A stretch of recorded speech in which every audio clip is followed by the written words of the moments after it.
Hello friends and welcome back for another episode of Indie Impressions. My name is Nick and today we're going to be getting back to the base of what Indie Impressions is all about, and that is very, very strange and surreal, bizarre creations.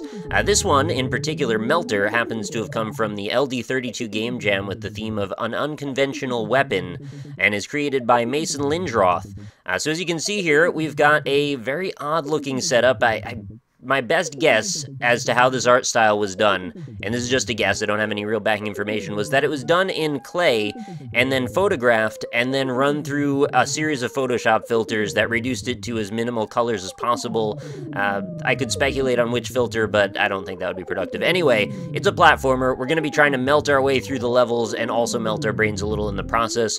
Why don't we get things going and see what happens? That music, by the way, is pretty wild stuff. So here are our goals. Get Medallion. We definitely want to get Medallion. You can see it's a very cool thing to get. And we want to avoid hazards. We've got spikes. We've got lava at the bottom. We've got little, like, spinning doohickey with a, I don't know, spiky head. We've got ball, avoid ball, and the other spinning doohickey with a spiky head, but it's walking instead of spinning a snake stick. And we can use A and D to walk. We can use space to jump. We can hold it to glide. And we can use mouse to aim and shoot. E to invert aim. I'm not sure exactly what that means, but I guess we'll figure it out. And R to reload checkpoint, and L to exit stage. Okay, so we've actually got 3 different choices for stages to pick. We can do the city, the hole, or the space fortress.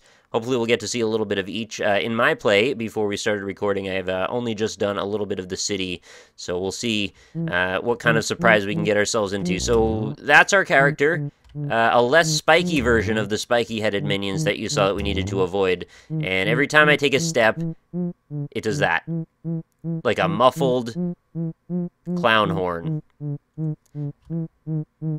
There it is. Okay, so that's my attack. Well, I don't know if attack's the right word, but I shoot a bridge of these little spheres, and you can see my cursor has turned green. That means my next shot will be acid, and that acid will melt anything in my way, aside from hazards or, you know, enemies. Because that would be too easy, probably. Well, I assume. So we're, I guess, going to take this path, and so this one's going to be a bridge. Let's, I guess, get that embedded in the wall, and try and create a path forward, avoiding, of course, the lake of lava right below us there. You can't control exactly what gets destroyed by the acid shots. You've kind of got to make sure when you're plotting a path that you do so in an effective manner as to not create this exact problem for yourself. And so now I've fallen into the lava, and I guess I will succumb to my fate. Or, you know, maybe I'll just kind of sit below the lava and hit R to reset.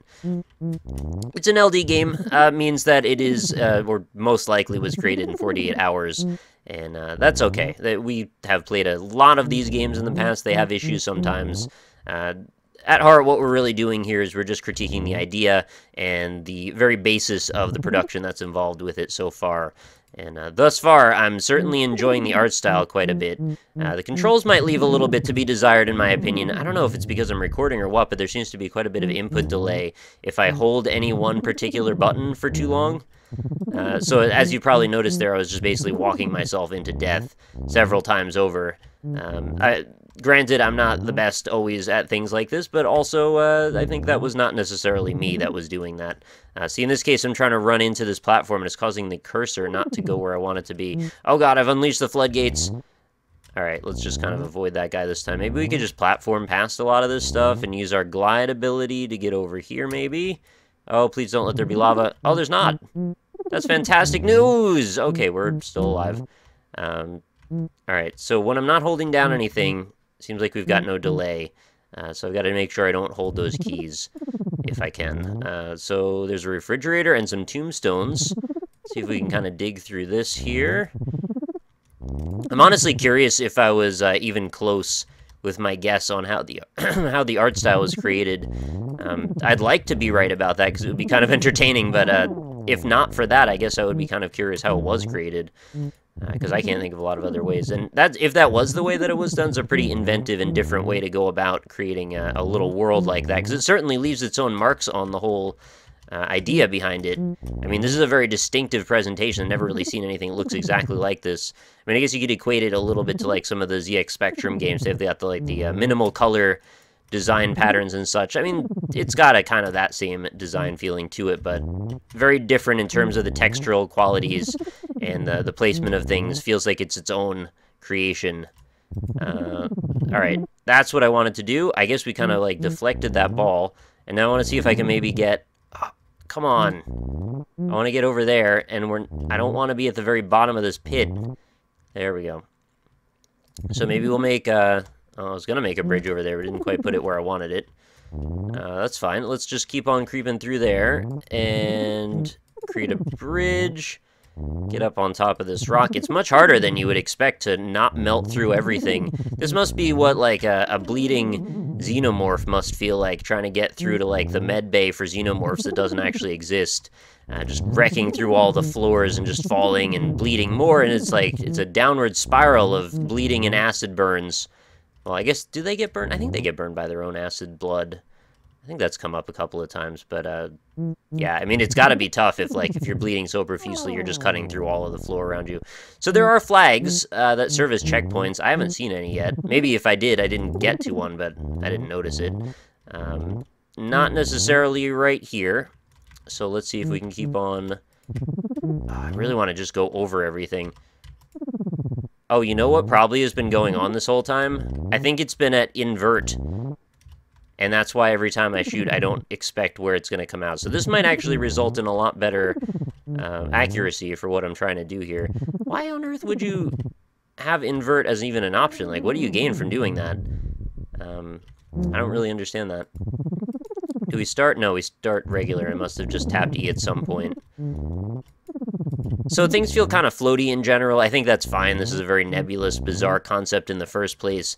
The sound design backs it up. The visual design backs it up. It almost feels like it's going for a retro-style presentation in a lot of ways, which would almost make this feel even more legitimate that it's difficult to navigate. But in terms of, like, playability, it's certainly a lot trickier than it looks. You're probably wondering, like, why don't you just freaking win this time? Well, I'd like to, but I keep screwing it up. It's not that easy. But I do think that there's a really good core premise here, and I think the idea of having the complete access to melt every element of the level is quite entertaining. I think there's a lot of ways that you could turn that into puzzles that are rather unique. I think, you know what I'm going to do here is go over this way, and maybe just burn through that, let the cactus fall where it may. Watch out for the red ball. And the other big question that I have is, why does the shot alternate automatically between being melting acid and a bridge, right? Like, why not just let us make the decision about what we want to do? I feel like I would have so much of a better time if I could just shoot acid all the time and just see what happens. That, you know, you could take that out of context given what we're doing in this game, but probably shouldn't. This little pasta looks like a head. It looks like somebody's face with, like, a beard made out of linguine or something that's got, like, a little hat on top, sitting on top of a fist, of course. Great little things that you can see in the shadows. This looks like a carrot to me. There's, like, this whole little kind of, like, psychology test going on here and what you can possibly see. Let's leave this area, actually. We're gonna hit L and go to the hole, because maybe that's more exciting. I don't know. Alright, so looks like this is a vertically oriented level, so we're going to try cutting down through here where there's not an obstacle. Oh god, I've fallen through everything and immediately. Okay, watch out.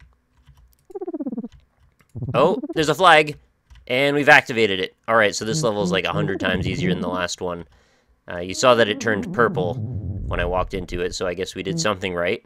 We've made the slightest bit of progress. I would love to get one medallion at least. Oh, geez. It knocked that weird bit of landscape down so it freaking flew sideways. That's great.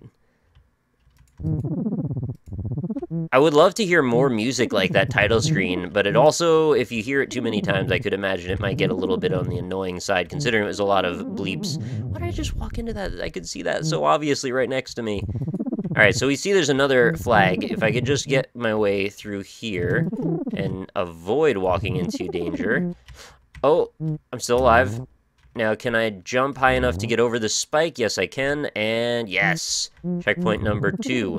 Alright, we've approached the land of spaghetti, which is the place that I've always wanted to be. I wonder if I knock this checkpoint down. Oh, it's the medallion! Oh no, I've created an awful situation for myself here. Alright, wait for these to dissipate, then we're gonna shoot a bridge there, and melt that, and we did it! We've got the medallion. We're the most successful. And we get a little check mark next to the hole. That's fantastic. Let's go to the Space Fortress. Oh, this is exciting. We're in some sort of, like, flying space fish thing. I hope I wanted to do that. Oh, I just see lava. Apparently I didn't want to do that. So we're in space, but we're actually orbiting the sun, or something. Oh, I freaking did it again by accident. I bet I was just supposed to create my own landscape here out of all of the bridges that are possible for me. So this time, let's maybe make the bridge first, and then do one of these, do one of those, do one of these, do one of those, and we'll just kind of make a little bit of a staircase for ourselves. Okay, this could be tricky. Alright, well, I kind of lost control there at the end. I tried my best. Let's do it again. Oh, well, I kind of botched it. Why can't... Alright, so I guess it's the input delay that's making this rather difficult. Oh, I think it's possible to maybe survive, but because of that delay, it's really difficult to shoot under you. I'm not even sure I can necessarily. Okay, well, I guess that's going to be the end of that one. Might as well just fall. Embrace the doom. And we'll shoot over there, put a little bit there. Oh, I didn't quite want to do it like that. That doesn't work. Oh, no. Alright, do it again. One more time. I had the right idea the first time. I wanted to make the bridge, and then we wanted to land on the bridge, and then everything's fine. There we go. There's the bridge. Land on the bridge. Shoot that away. Land on another bridge. Shoot that away. Land on another bridge. Alright, now it feels... Okay, actually I screwed it up. I hope there's another place I can land... Never mind. Ran right into that red ball, huh? Well, this is certainly a promising start. I'm interested in seeing what other... approaches people might have taken in this the same LD competition. Unconventional weapons are absolutely a theme that I can get into. I mean, it kind of fits the whole motif of the series in general. Things that are unconventional, sort of by definition, it's what I'm looking for. Okay, well, I think I screwed it up again. Anytime I've got to hold down the right arrow key, or in this case D rather, it's going to be a little bit tricky. But I think we'll wrap it up at this point. That was Melter. I think it lived up to its name. Very intriguing and unique art style, as well as the audio visual presentation in general. I mean, just the sound is what I'm talking about. The sound is very odd. I like it. I think I would play more of this if it was redesigned to be a little bit more intuitive control-wise. But again, you know, I harbor no ill will. It's a game jam game. That's what happens. But very, very unique, and that's what I like. So if you'd like to go check this out, you can try it yourself. There is going to be a link in the description for this. You can play right in your browser. You don't even have to download anything. And see if you can get all 3 medallions. Maybe it is easier if you use a gamepad or something. I kind of doubt it, but maybe there is that option. Also, that's kind of impossible because you need to be able to freaking point and click for the cursor, huh? I never even mentioned, but like the further away your cursor is from your character, the longer... the trajectory is going to go in, so I probably wanted to use that a little bit more often than I did. Alright, well, I went for an offensive attack on that one, didn't quite work out. Glad there's no long loading time between deaths, though. That's something that I've found is a fantastic benefit lately, as I've been playing another game that I won't name. Anyway, that's going to do it, guys. That was Melter. Links in the description. Go check it out if you'd like. And leave me a comment, let me know what you think about this very bizarre art style and presentation, and if you have any other specifically excellent, good, wonderful, fantastic LD games you'd like for me to check out, feel free to link those in the comments as well. I'm going to be making my rounds and seeing what's out there. I'm sure there's lots of good stuff, and I will be back with another Indie Impressions real soon. So thanks everybody for watching, and I will see you next time.